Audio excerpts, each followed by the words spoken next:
Muito boa tarde, as minhas saudações a todas e a todos. O gosto de, uma vez mais, regressar a Braga, a esta excelente universidade e excelente escola de Direito, e que o gosto de poder regressar. E também, neste caso, uma iniciativa da Elsa Minha. Portanto, por isso também dou os parabéns aos dirigentes desta associação, em particular à Sara, agradecer também o convite para aqui vir uma vez mais. Também gostaria de cumprimentar a senhora moderadora deste painel, a professora Benedita Macruri. Já fez referência ao facto de eu ter sido seu professor, mas não fez referência a um facto talvez mais acutilante, é que além de professor também fui arguente da sua tese de doutoramento, que é sempre um momento particularmente complexo, mas ela saiu-se muito bem e aqui está, e é com muito gosto que a vejo também se ingrar na carreira académica, que não é propriamente uma carreira isenta de dificuldades e até de intrigas, mas aqui estamos e, portanto, também muito gosto em reencontrar a senhora professora aqui nesta excelente escola que também cumprimento nos alunos que aqui vejo, neste caso de Direito, mas também há alunos de outros cursos, também gostaria de cumprimentar os colegas deste painel. E além do mais, também referir uma circunstância interessante a propósito do tema da minha intervenção, que é o facto de este tema particular que vamos aqui estudar, a vacinação, direito ou obrigação, aspectos constitucionais e outros aspectos que são extrajurídicos, este ser um tópico que se insere num tema mais vasto que se relacionam ou que consiste nas relações entre o direito e a saúde.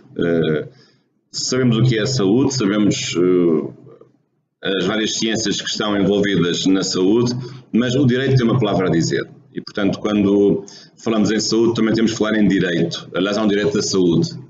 Aliás, até com vários nomes. Depois há uma visão mais alargada, o direito da saúde pode ser uma coisa mais ampla, pode haver versões mais restritas, direito médico, ou direito da bioética, ou biodireito. Portanto, há várias questões e, de facto, também felicito a Elsa Minho por esta iniciativa, porque ela também tem, além do mais, uma perspectiva nova que é da interdisciplinaridade, a possibilidade de haver o relacionamento e a interseção de saberes, neste caso, os saberes das ciências da saúde com o saber da ciência do direito. Penso que isso é muito positivo. Eu sou jurista, não sou médico nem sou cientista da saúde, mas penso que isso tem a maior importância, a possibilidade de se fazer essa aproximação entre estes vários saberes, porque o mundo em si não está segmentado, o mundo não é um mundo que se possa isolar em saberes diferenciados. É como os peixes no mar. Os peixes, quando estão no mar, não distinguem onde começa o mar territorial ou onde começa o mar internacional. O mar é todo igual. Assim também o mundo, em certo sentido, os saberes interpenetram-se e muitas vezes nós temos dificuldade em distinguir e devemos tratar os problemas a partir de várias metodologias que se encontram disponíveis. Mas o tema em particular que foi sugerido, que eu vou respeitar, é o tema de saber em que termos a vacinação pode ser um direito ou até, mais do que isso, se pode tornar obrigatória e saber se isso não põe em causa direitos das pessoas ou direitos da sociedade, visto que há aqui vários objetivos que podem estar quer em harmonia, quer em conflito, tanto objetivos da pessoa, que tem o direito à sua saúde e o direito à sua integridade, quer da própria coletividade, que naturalmente pretende ver-se livre das doenças e que o mal individual não se transforme num mal coletivo. Mas em relação à vacinação, ela tem que assentar num pressuposto muito importante, que é o de que nós temos direito à nossa integridade e também temos, num certo sentido, direito à proteção da saúde. Portanto, do ponto de vista constitucional, esta matéria torna-se relevante, por um lado, através do direito à integridade, por outro lado, através de um direito à proteção da saúde. Por um lado, o direito à integridade, que está consagrado na Constituição, no artigo 25, diz que cada pessoa tem o direito ou tem a garantia de que o seu corpo e a sua mente, portanto, a integridade tem dois hemisférios, o hemisfério físico e o hemisfério psicológico, que a sua integridade, esses dois hemisférios, não serão violados, serão protegidos. Número 1 do artigo 25 da Constituição diz claramente isso: a integridade moral e física das pessoas é inviolável. Aqui moral não é no sentido da moral tradicional, mas é no sentido da dimensão psicológica ou espiritual, digamos assim, da nossa existência. E depois o número 2 acrescenta: ninguém pode ser submetido a tortura, nem a tratos ou penas cruéis, degradantes ou desumanos. Portanto, é uma especificação, não é que acrescente muito àquilo que já estava escrito no número 1, é apenas uma especificação ou uma proibição específica de certo tipo de práticas que são automaticamente, ao nível da Constituição, consideradas como sendo práticas que põem em causa ou que violam a integridade física. Portanto, são atentatórias e não respeitam a inviolabilidade da integridade pessoal, quer seja física, quer seja psicológica. Claro que o número 2 refere-se mais aos aspectos físicos, porque, embora não necessariamente, mas na imagem vem-nos logo a ideia, quando falamos em torturas físicas, mas pode haver torturas psicológicas. Penas cruéis, em princípio, serão físicas. Os maus tratos podem ser físicos como psicológicos. Mas, portanto, esta é a primeira aproximação ao tema, diz respeito ao facto de a pessoa dever estar protegida através de um direito à integridade. Não falo aqui do direito à vida, porque o direito à vida é um direito mais radical, que é o direito a não ser morto, ou a sobreviver até, numa dimensão mais recente, mas aqui, em princípio, a questão das vacinas não se relaciona diretamente com a questão da vida, embora, caso ela não seja tomada, pode a prazo determinar a morte em certas circunstâncias, mas parece-me que o direito que protege diretamente a pessoa em relação à vacinação ou à vacina é a sua integridade. Portanto, o direito que a pessoa tem de dispor ela própria do seu corpo, da sua integridade e ser titular desse direito. Por outro lado, também temos na nossa Constituição o direito à proteção da saúde, que é considerado um direito social, ou pelo menos está no capítulo dos direitos sociais, e diz a Constituição no artigo 64, número 1, todos têm direito à proteção da saúde e o dever de a defender e promover. E depois elenca um conjunto de incumbências ao Estado, aos poderes públicos, para levar à prática este direito à saúde. Claro que não há um direito à saúde em sentido estrito, que é o direito a eu não contrair doenças. Isso é impossível. Com certeza que há um direito a que o Estado ou outra pessoa não me transmita doenças. Isso admito que haja. Agora, um direito a que a natureza ou o direito a que nenhuma circunstância da vida me possa colocar doenças no meu próprio corpo, isso, evidentemente, como imagina, não é um direito que possa ser protegido pela Constituição. Mas é um direito, até às vezes utilizamos mais por facilidade de linguagem a expressão direito à saúde, mas na verdade a expressão mais correta até nem é essa. Nesse aspecto, aliás, a Constituição até é correta. Porque é o direito à proteção da saúde. Porque o direito à saúde dá a ideia que nós temos direito a não estar doentes. E isso não é bem assim.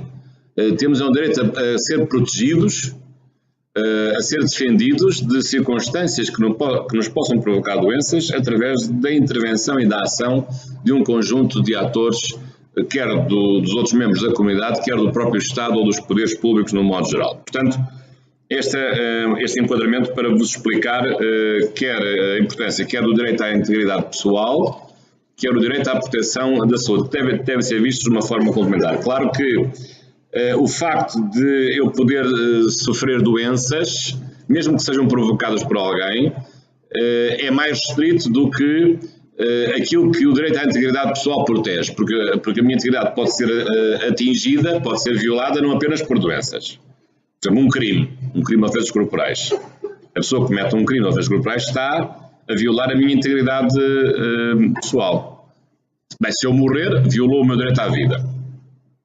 Mas se me der uma facada, se eu ficar a sangrar, cometeu, ou se me bater, cometeu, não violou o meu direito à vida, mas violou o meu direito à integridade pessoal na dimensão física. Se me coagir, se me ameaçar de morte, porque quer fazer alguma coisa, ou se fizer bullying, já agora que é o que está na moda, então essa pessoa está a atentar contra a minha integridade moral, porque não me está a deixar em paz, está-me a apoquentar, está a limitar a minha liberdade de pensamento e a minha autonomia moral e psicológica. Mas, portanto, o direito à integridade protege da questão das doenças e o seu contexto, mas também vai muito além disso, porque a integridade pessoal tem outras dimensões que não as questões relacionadas com a própria saúde. Mas, feito este enquadramento, chegamos ao ponto central, que é saber o que é que a vacina ou a vacinação significa do ponto de vista jurídico.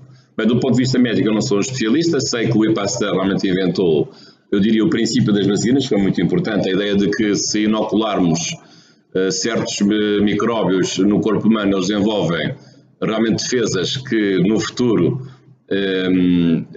vão defender o corpo humano, porque já conhecem esse agente tóxico ou agressor e, portanto, à partida permite que o corpo humano se desenvolva contra uma doença que mais tarde se venha a adquirir ou a receber. E, portanto, aliás, ele fez isso em relação à raiva, no século XIX.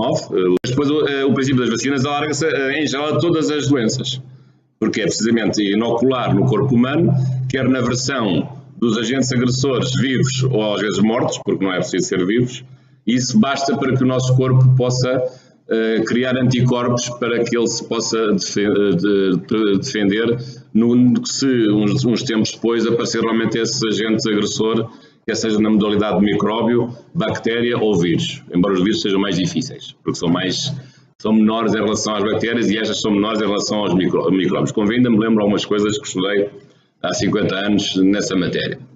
E, portanto, isso é uma grande descoberta da medicina, as vacinas, porque realmente esta ideia que hoje nos parece óbvia, mas se eu me quero defender de um mal, então eu vou buscar uma parcela diminuta desse mal para que o meu corpo conheça esse mal antecipadamente e antecipadamente vá desenvolver as defesas contra esse mal se ele vier em doses massivas para o meu corpo. Claro que isto significa, do ponto de vista do direito, que a vacina, para ser dada, julgo que em geral por injeções, ela implica realmente uma situação menos agradável, que é sofrer o impacto das injeções no nosso corpo e, portanto, poder receber esses agressores em doses reduzidas para permitir a defesa do organismo em relação às doenças de que esse mesmo organismo agressor, esse mesmo agressor é representante. E claro que o que nós sabemos é de que normalmente as pessoas são favoráveis a receberem vacinas, porque elas estando comprovadas do ponto de vista médico, qual é a pessoa que no seu juízo perfeito não pretende defender-se de doenças por um mecanismo muito fácil, hoje praticamente indolor, ou tanto mais indolor quanto mais hábil for a administração dessa vacina, e hoje todas as pessoas são muito hábeis na administração dessa vacina, e portanto qual é a pessoa que não quer de facto receber esse benefício? Mas às vezes as coisas podem não ser assim tão fáceis.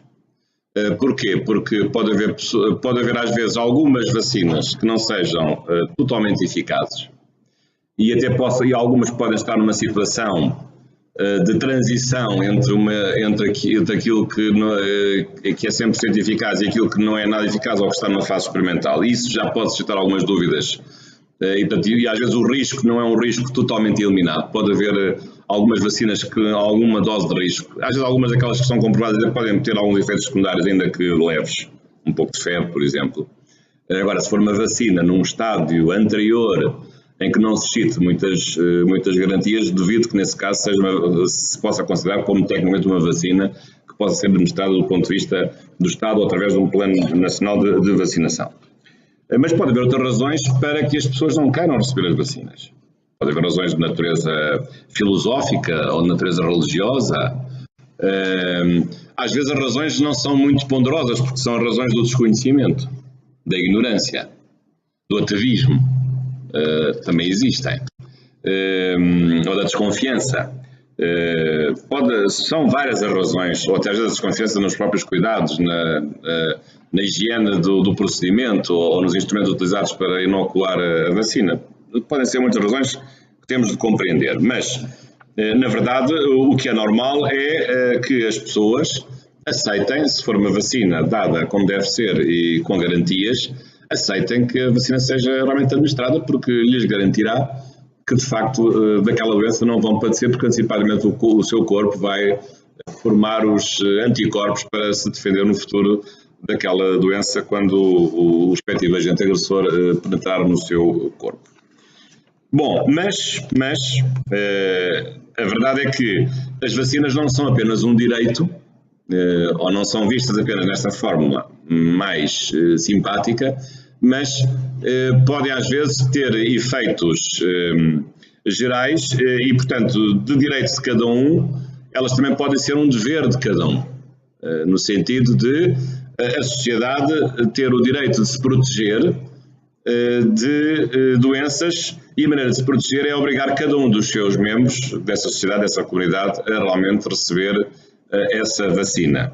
E, portanto, com isso garantindo-se que cada um dos seus membros não vai contrair a doença, todos ficarão protegidos dessa mesma doença. E, portanto, é assim que nasce, em muitos países, a vacina obrigatória. E, portanto, não sendo a vacina obrigatória o caso que existe em todas as doenças, mas aquelas que são consideradas mais perigosas do ponto de vista da saúde pública, isto é, sobretudo numa dimensão infecto-contagiosa, essas podem ter um estatuto diferente das vacinas, eu diria, normais, que é o estatuto de vacinas obrigatórias. E, portanto, no sentido de o cidadão ser forçado ou ser obrigado a receber a administração dessa vacina, ficando com isso ele próprio beneficiado, mas também isso beneficiando a própria comunidade no seu conjunto.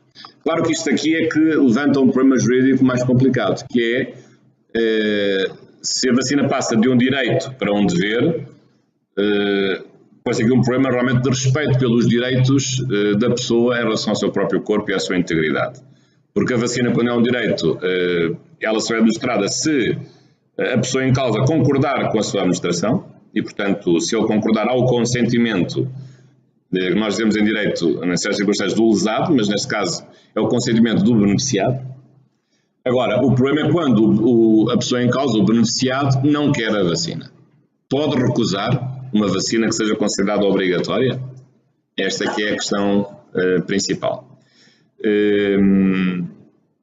Eu não daria uma resposta sim nem não. Eu tenderia a diferenciar a resposta perante certos fatores que têm que ser ponderados. Claro que à partida posso admitir a possibilidade de que a vacina seja obrigatória, embora seja uma limitação, uma restrição de um direito de liberdade e garantia individual, que está consagrado no artigo 25, que é o direito à integridade pessoal.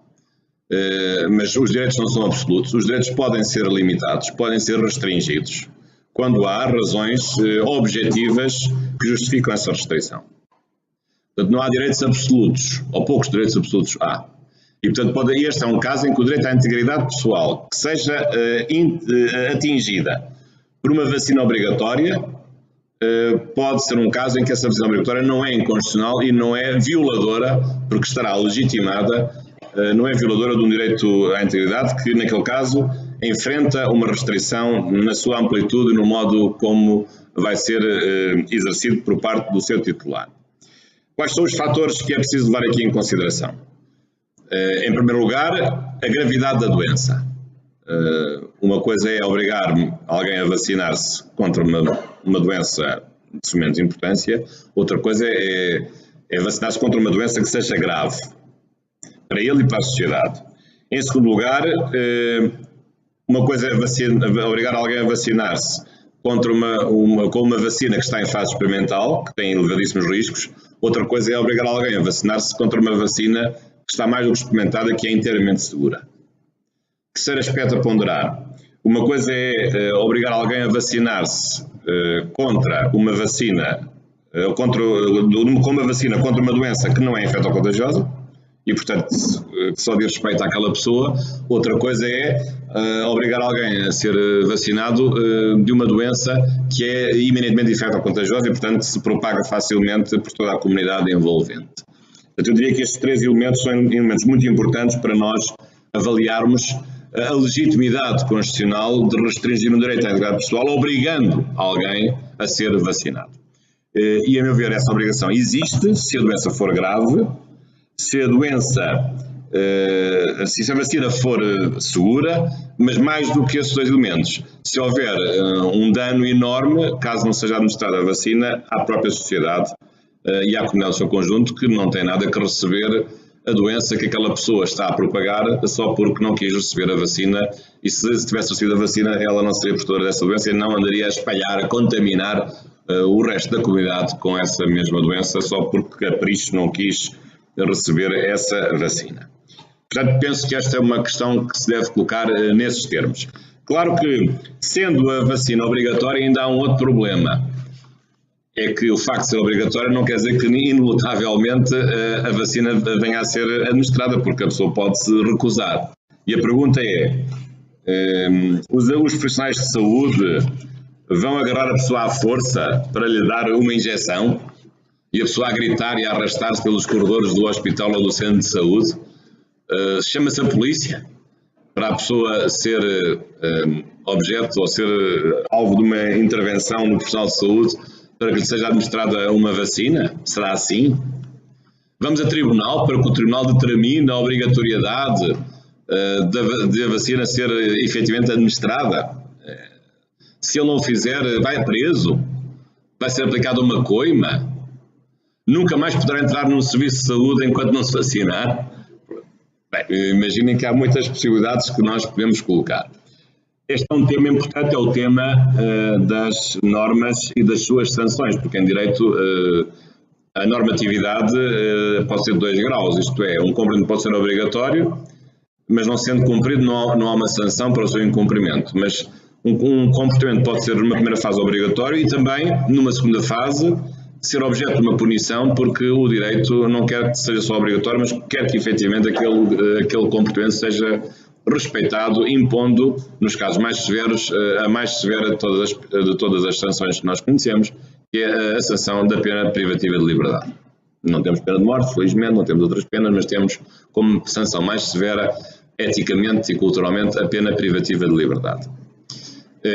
Esta é outra questão, saber até que ponto o direito da saúde é eficaz para impor, nos casos em que o deve fazer, uma sanção, e qual a sanção, para os cidadãos que relapsos não querem, de facto, receber uma vacina, quando essa vacina, por todos os critérios que nós sabemos, deve ser obrigatória.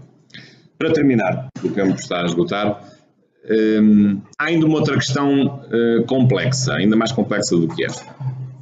Eu apenas falei, e a professora Benedita, aliás, é especialista nestas matérias, mais até do que eu apenas falei numa questão da restrição de um direito de liberdade e garantia através da necessidade de essa restrição estar ao serviço da proteção dos direitos dos outros, neste caso os direitos à saúde e à integridade pessoal dos outros, da comunidade no seu conjunto, ou razões comunitárias, bens comunitários, como é o caso da saúde pública, que é considerado também um bem comunitário. Mas pode haver outras questões, pode haver também o surgimento para o próprio titular do direito à integridade pessoal, outras razões que podem bloquear a possibilidade desta restrição. Por exemplo, as razões de natureza religiosa, isto é, a essência de um direito paralelo à liberdade religiosa que impeça esta pessoa de receber uma vacina. Mas o mesmo raciocínio paralelo nós fazemos em relação, por exemplo, à educação. Sabem que há certas comunidades religiosas que não aceitam sujeitar os seus filhos num dever de frequência da escola pública obrigatória, dizendo que a sua religião não concorda com os programas da escola pública obrigatória e, portanto, a sua religião obriga que as crianças tenham uma formação educativa diversa e contrária àquela que é administrada nas escolas públicas, acusando as escolas públicas de desenvolverem um programa que seja de natureza nos valores contrária aos valores que são professados por essa confissão religiosa. E, portanto, acham que não devem deixar que os seus filhos frequentem a escola pública por razões religiosas. Esta é uma questão que é importante. Isso acontece em vários países, questões com esta gravidade. Não vou agora dar a solução concreta em relação ao assunto, mas o mesmo pode acontecer em relação a este caso, em que até reconhecendo que a vacina seria benéfica para a comunidade do seu conjunto, mas por razões religiosas entendem que não devem aceitar que se receba os agentes patogénicos, os agressores de uma doença na modalidade de vacina, porque isso também é contrário à sua própria liberdade religiosa e aos seus valores religiosos. E, portanto, temos aqui que ponderar realmente ou respeitarmos a liberdade religiosa daquela pessoa, daquela comunidade, mas colocar em risco toda a comunidade política, ou, se considerando que a comunidade política no seu conjunto, a saúde dos seus membros é algo que deve prevalecer sobre o respeito da liberdade religiosa daquela pessoa individualmente considerada que não quer a administração da vacina por achar que isso é contrário à sua própria autonomia e liberdade religiosa. Aliás, a relação da saúde com a religião pode ter aqui este momento de erupção, mas há outros casos mais flagrantes. Portanto, já temos aqui três âmbitos: o direito, a saúde, e agora já estamos na religião, que é o caso das transfusões de sangue. Sobretudo quando envolvem pessoas que pertencem a uma certa confissão religiosa que não admite, por exemplo, transfusões de sangue, ou outros tratamentos médicos, mas eu estou a particularizar nas transfusões de sangue, mas depois muitas vezes a decisão sobre, e é disso que se trata, a vida ou a morte daquela pessoa, às vezes nem é tomada pela própria pessoa, porque se a pessoa estiver em coma não pode decidir. É tomada por outras pessoas, que não a própria pessoa, porque no limite, na vacina, ainda é a própria pessoa que decide se no limite quer defender a sua religião ou quer defender a sua integridade ou até a sua vida. Mas num caso, numa transfusão de sangue, por exemplo, num acidente de automóvel, em que a pessoa está em coma, ou se for menor, alguém tem que decidir por ela, optando entre a vida e não respeitar a religião, ou respeitando a religião e morrendo. E quem é que vai fazer, quem é que toma essa decisão? Se é o profissional de saúde, são os familiares, se é o tribunal, se é que há tempo para ir ao tribunal, não para os casos, ou quase nunca haverá. Portanto, é outra questão também paralela em que irrompem questões de conflito de proteção entre os valores religiosos e valores comuns, que são, neste caso, protegidos pelo direito constitucional e, neste caso, por ainda direitos individuais, como o direito à integridade pessoal e o direito à proteção da saúde. Muito obrigado pela vossa presença e depois no debate estarei à vossa disposição para esclarecer algumas dúvidas que, entretanto, tenham surgido. Muito obrigado e parabéns à Elsa Santiago.